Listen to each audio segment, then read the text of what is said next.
桃豆豆乐园。Hello， 小朋友们，大家好，我是你们的露露姐姐，又到了给大家分享玩具的时间了。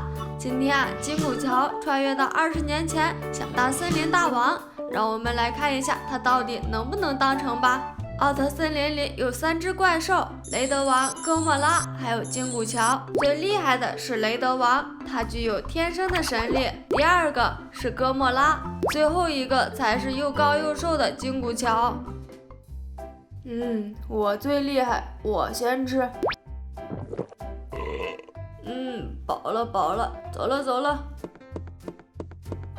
这个蛋糕可是我的最爱呀，我吃了。饱了，我也走了。每次都是我最后一个吃，还吃不饱，就留了一个干米饭给我，连菜都没有。还是很饿，我这么瘦肯定是饿瘦了。我要去求助五帝兽老师，看看他能不能帮我。五帝兽老师，求求你帮帮我。怎么了？说吧，你能不能帮我实现一个愿望，就是把我变得最厉害？这个愿望可以实现，但是这个最厉害，你还是换一个吧，这个太难了。那让我穿越到20年前吧，他们还小，肯定我是最强的，让他们都叫我大王。这个我可以帮你10元素。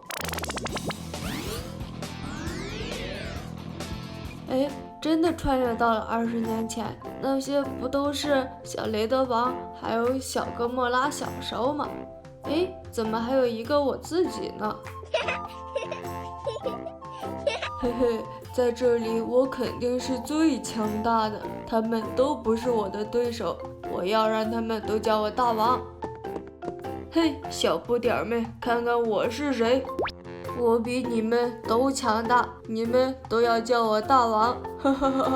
你这么大的怪兽还好意思跟我们比呀？我的爸爸比你厉害，嘿嘿。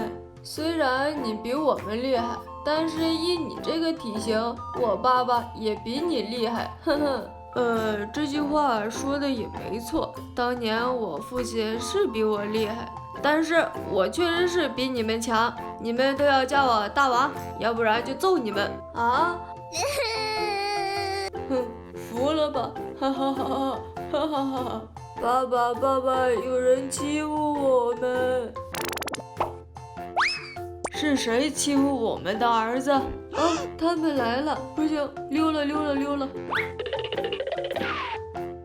好啦，小朋友们，今天的玩具故事到这里就结束了。喜欢的话，记得点赞订阅哦。我们下期再见了，拜拜。